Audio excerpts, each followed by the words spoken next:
On the news, President Buhari warns diplomats against political interference ahead of 2023 general elections.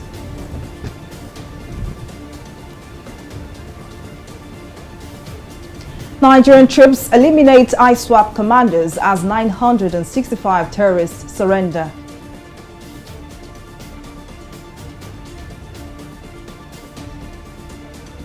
And NNPC names culprits of adulterated fuel, says Nigeria does not test for methanol content in petrol imports. It's good to have you join us in News Now. I am Folashade Ogurinde. The operational activities of Nigerian military in tackling insecurity in the country has continued to yield significant results. The troops, alongside other security agencies in the last 3 weeks, raided and killed top ISWAP commander Malam Ari, and foreign allies will further the cause of insecurity in the country. The Director of Defense Media Operations, Major General Bernard Onyoko, disclosed this at a bi-weekly press briefing on military operations between 20th of January to February 10. According to Onyoko, during the period under review, the troops rescued about 25 abducted citizens, while 965 terrorists, which includes 104 ISWAP members, surrendered to the military. The air interdiction that eliminated several ISWAP commanders and their fighters were recorded during one of our air interdictions. Senior ISWAP commanders were eliminated, notably Malam Ari, the Amirul Fia in charge of Kirta Urgu, and some foreign mercenaries fabricating improvised explosive device for the terrorists were killed during the airstrike. Additionally, troops rescued 25 abducted civilians. Similarly to a total of 965 terrorists and their families and 550 children surrendered to own troops at different locations in the northeast, including Gamboru, Tumbuma, Kukawa, Baga, Goza, Malam Fatori, Damboa, and other areas. It is noteworthy to state that out of the 165 terrorists that surrendered within the period under review, 104 of them are from the ISWAP camp that surrendered to own troops at Marte. President Muhammadu Buhari is one diplomat newly posted into the country to steer clear from internal politics while remaining within the limits of their schedules. Buhari said this during the presentation of letters of credence to ambassadors of Czech Republic, Italy, Spain and Israel. The president also called for the support of the diplomats in tackling rising global insecurity and strengthening communality. On behalf of the diplomats, the ambassador of Czech Republic assured the president of the comprehensive cooperation of the representatives, adding that envoys will work for the development of the country. As you settle down to your diplomatic responsibilities, I am sure that you will appreciate the uniqueness and strength in our country's political, social, economic, and cultural diversities in terms of both human and natural resources. It's a very interesting political period as Nigeria's national elections are due early 2023. As you settle down in the face of these developments, it is my hope that you will also be guided by diplomatic practice to ensure that your activities remain within the limits of your profession as you monitor the build-up to and the conduct of the general elections next year. The honorable ambassadors of the Republic of Italy, the Kingdom of Spain, the State of Israel, and my country, the Czech Republic. We are honored to declare that the relation of all our countries to the Federal Republic of Nigeria are very good and fruitful. We are ready to do our best to develop them even further, and therefore we would like to thank you for giving us this opportunity by granting us the agreement to represent our countries here and to present our letters of credence at this exquisite ceremony today. I think that on behalf of all my colleagues, I can say that we are looking forward to staying in your great country, meeting all variety of your people, and developing comprehensive cooperation between our nations. The chairman, Independent National Electoral Commission INEC, Mahmoud Yakubu, has warned political parties and their supporters to steer clear of political violence. Yakubu gave the warning at an enlarged stakeholders forum where the chairman of participating political parties for the FCT Area Council election signed a peace accord. Details in this report. At this crucial meeting, just a few days before the February 12 Area Council election in the FCT, Abuja, 14 political parties have agreed to a violence-free election. Saturday's election will be held in the 68 wards spread across 6 area councils of the Federal Capital Territory. Speaking at the event, the chairman of the Independent National Electoral Commission INEC, Mahmoud Yakubu, warned stakeholders against any action that could hamper the smooth running of the election. Our eyes are also on our officials, be they ad hoc or regular staff, to ensure that they strictly abide by the rules. All parties, candidates and their supporters should do the same.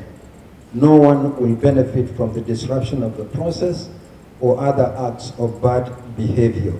Mahmoud also assured all stakeholders that security personnel will provide escort to the area councils and protection of the materials until they reach the polling units on election day. The INEC chairman further informed that INEC is deploying 6 resident electoral commissioners to support the REC for the FCT and 3 national commissioners to supervise the conduct of the election. Continuous voter registration was conducted over a period of 6 months. Permanent voters' cards have been printed and made available for collection. There are enough ad hoc staff engaged and trained for the election. Non-sensitive materials have been deployed to the various area councils. Non-pharmaceutical materials have been procured to protect voters and personnel. On his part, the FCT Minister, Mohammed Bello, assured that the administration would support INEC and other stakeholders to ensure free, fair and credible elections in the territory's area councils. It's our duty, irrespective of our party affiliations, to really work very hard to make sure that every registered eligible voter that has a PVC is allowed to vote fairly and equitably. Other stakeholders expressed optimism that the FCT election will be the beacon of peaceful and credible 2023 general elections. We shall equally engage in convoy patrol with other security agencies, ensure the protection of INEC infrastructure in all the area councils. We will conduct stop and search operations at strategic locations as well as other key and vulnerable points. I'm telling you people, if you don't control what you have and say you are going to fight you. Is there no life after election? If you fail, you congratulate the next person now. Let the person continue. If you have a genuine advice, give the person. No fewer than 473 candidates comprising of 110 chairmen and the vice and 363 flag bearers sponsored by 14 political parties are contesting for the 6th chairmanship and 62 councillors positions in the FCT. Simisola Jigo, TV360 News. The Nigerian National Petroleum Company, NNPC Limited, has summoned 4 companies responsible for the importation of adulterated fuel containing excess methanol into the country. This was made known by the Group Managing Director of NNPC, Mele Kyari, on Thursday during a late-night briefing in Abuja, where he spoke about the problem which had led to a fuel shortage and the emergence of queues in Abuja, Lagos and several other states. Our correspondent, Simisola Adigun, tells us more in this report. Major cities on Monday were thrown into confusion following the announcement of adulterated petrol being sold to customers. Shortly after, fuel scarcity loomed when the NNPC halted the circulation of the bad fuel, causing long queues at filling stations. Disturbed by this development, the federal government on Wednesday ordered an investigation into the adulterated fuel, which some motorists had claimed damaged their vehicles. There will be a major investigation to unravel everything, and then let's really get to the bottom of it before we can come back and tell you what is going to happen to the culprits. We know that some people's vehicles must have also been damaged. That is also going to be taken into consideration. During a late briefing on Thursday, the managing director of the Nigerian National Petroleum Corporation Limited, Mele Kyari, revealed that the adulterated fuel was imported into the country by MRS Oil Nigeria PLC and 3 other importers from Belgium, with quality inspectors failing to detect the high level of methanol it contained upon arrival in Nigeria. As a standard practice for all PMS imports to Nigeria, the cargoes were equally certified by inspection agent appointed by the midstream and downstream petroleum regulatory authority as products that met Nigerian specification. It is important to note that the usual quality inspection protocol employed in both load port in Belgium and our discharge ports in Nigeria do not include the test for percentage of methanol content, and therefore additive was not detected by our quality inspectors. May I also emphasize that this is a very unfortunate situation. We apologize to Nigerians for this situation. However, we assure Nigerians that we are currently sourcing additional cargoes to ensure product sufficiency, and we do not see any danger or any supply disruption. During the briefing, the importers answered questions thrown at them on how the adulterated fuel found its way into the country. One of our consortium member, Britannia U, that supplied the cargo, and we are working together in solving the problem. Thank you so much. I'm sure you are aware that you are all collectively responsible for this. Yes, sir. We're going to work with NNPC to ensure that this issue is resolved with our supplier. The NNPC has ordered the quarantine of all unevacuated volumes of the contaminated fuel that led to the disruption of the petrol distribution value chain in order to prevent further distribution. Simisola Digun, TV360, Lagos. Members of the House of Representatives have called on the Nigerian National Petroleum Company (NNPC) Limited to suspend the 4 companies which recently imported adulterated fuel into the country. The issue was raised on Thursday as a motion of urgent public importance by the Chief Whip of the House, Mohammed Monguno. The lawmakers also mandated its committees on petroleum downstream to investigate the release and sale of off-spec petroleum motor spirit by petrol stations across the country and to bring the culprits to book. But Mr. Speaker, I believe that there are inspections at the point of loading of this petroleum product. Who are those responsible for inspection at that point? Did they actually perform their responsibility? And I believe that there is inspection at the point of loading, because I don't believe that this PMS was adulterated on the high sea. It probably was adulterated right from the refinery. And so we have to hold our regulatory agencies responsible. All innocent Nigerians who fell victim to this adulterated petroleum and their vehicles or whatever they are used have been spoiled should be considered in the investigation, so that the person that brought in this toxic petroleum should take the repairs or replacement of all these equipments that our innocent Nigerians have lost. My amendment is to urge NNPC to suspend the 4 companies that imported this adulterated fuel that they imported from Belgium, and also direct NNPC to submit the list of the 4 companies to the Committee of Downstream for further investigation. As part of efforts to boost Nigeria's aviation sector, a total sum of 12 billion naira has been approved for the procurement of bridges used by passengers to embark and disembark from planes. This forms part of the project approved by the Federal Executive Council (FEC) during its weekly meeting presided over by President Muhammadu Buhari in Abuja on Wednesday. Our correspondent Mojisola Matomi has the details. With over 6 million passengers traveling from the domestic and international airports in Nigeria, one major problem the sector has had to deal with is the issue of high passenger traffic at the various airports. Series of investments have been made by the federal government to boost flight operations, and one of the most recent is the approval of 12 billion naira for procurement of bridges used by passengers to embark or disembark from planes. This was disclosed by the Minister of Aviation, Adesirika, at the end of the Federal Executive Council meeting in Abuja. Contract is not only for supply, but it's also for installation and maintenance, including spare parts.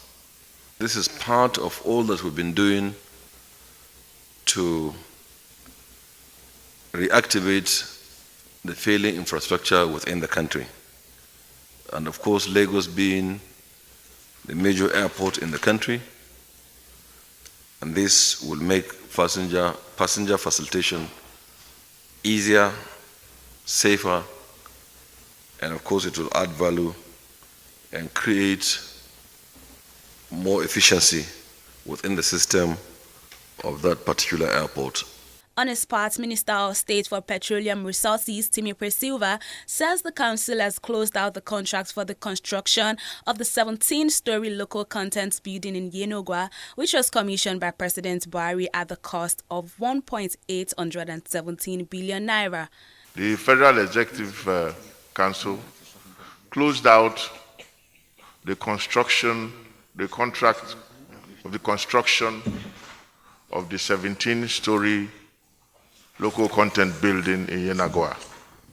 You will recall that in 2020, Mr. President already commissioned that project. There were some ancillary works that had to be done to connect some of the buildings, and that was now presented to Council for the sum of 1.817 billion. Speaking to the State House correspondents, the Minister of Interior, Rauf Aregbesola, says the Council has approved the granting of citizenship to 208 applicants for naturalization and 78 for registration. We received 600 applications from several people, foreign nationals, who are in Nigeria, who have been residing in Nigeria, but desirous of being Nigerians.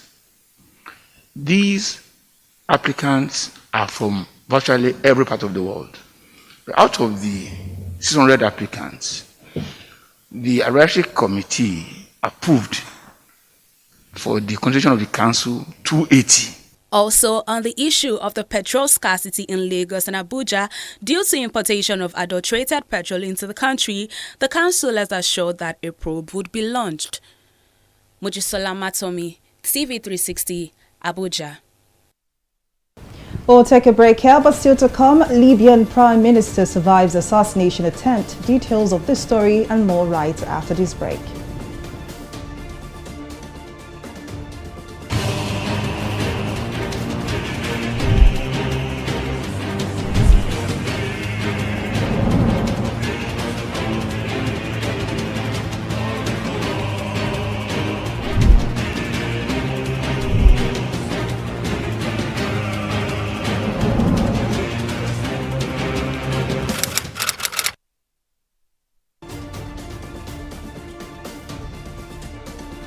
Welcome back. Now here is a recap of some of our top stories tonight. The Director of Defense Media Operations, Major General Bernard Onyoko, says troops alongside other security agencies in the last 3 weeks raided and killed top ISWAP commander Malam Ari and foreign allies will further the cause of insecurity in the country. According to Onyoko, during the period under review, the troops rescued about 25 abducted civilians, while 965 terrorists, which includes 104 ISWAP members, surrendered to the military. We also told you that President Muhammadu Buhari has warned diplomats newly posted into the country to steer clear from internal politics while remaining within the limits of their schedules. Buhari said this during the presentation of letters of credence to ambassadors of Czech Republic, Italy, Spain and Israel. while calling for the support of the envoys to tackling rising global insecurity and strengthening communality.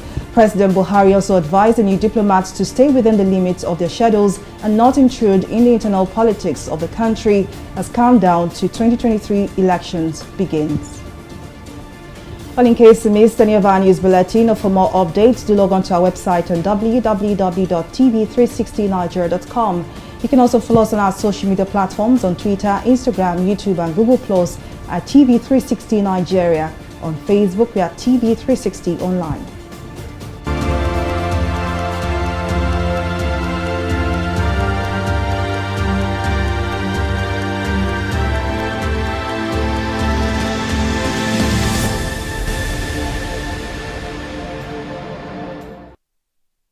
The World Health Organization has asked rich countries to take action and end the COVID-19 pandemic as a global health emergency. According to the WHO, wealthy nations need to assist low and middle-income countries to procure test kits, treatment and vaccines. The agency launched the appeal on Wednesday, requesting 55 wealthy countries to contribute $23 billion in funding. It added that supporting the rollout of tools to fight COVID-19 globally will help to curb virus transmission, break the cycle of variants, and relieve overburdened health workers and save lives. Well, up next is business news. Let's take a short break and return shortly.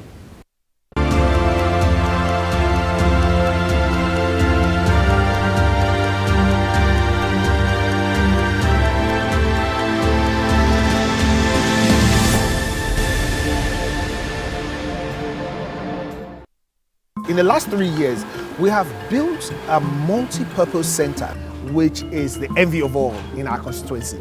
And I can tell you that the people who are living there are already enjoying it. Guy, do you think what this man just said is true? See, I seriously doubt. I'm sure it's one of those their silly lies. Wait, do you know there's a way to find out if these things he's saying is true or not? This is the Construct app. It gives people like us a sure way to track implementation of constituency projects. It gives valid and verified information on location of projects, amounts allocated, amount funded, the level of job done, and even the profiles of concerned legislators. You and I can post directly on this app. Are you serious? This is the Go-To app if you want to know how our Commonwealth is being expanded by the government. Wow. Let's even see if what this man said is true. Show me. The Construct app is developed by Other People Nigeria with support from USAID and is available on both Google Play Store and Apple Store.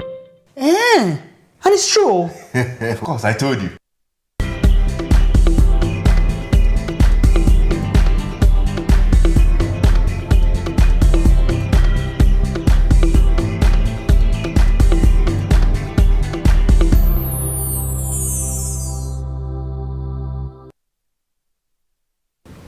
Well, up next is business news and stock market review with Abisola Adebayo. Over to you, Bisola. Thank you very much, Falashade. Welcome to Business News. Governor of the Central Bank of Nigeria, Godwin Emefiele, on Thursday announced a program that seeks to repatriate $200 billion exclusively from non-oil exports over the next 3 to 5 years. Emefiele, who made the announcement while briefing on the outcome of the Bankers Committee meeting in Abuja, says the RT200 FX program will target increased exports, value addition, and improved foreign exchange for the government. He added that the plan will also include a non-oil rebate scheme, a central warehousing scheme, as well as a concessionary and long-term funding for non-oil exporters. But we'll take a break now and return with a review of the stock market.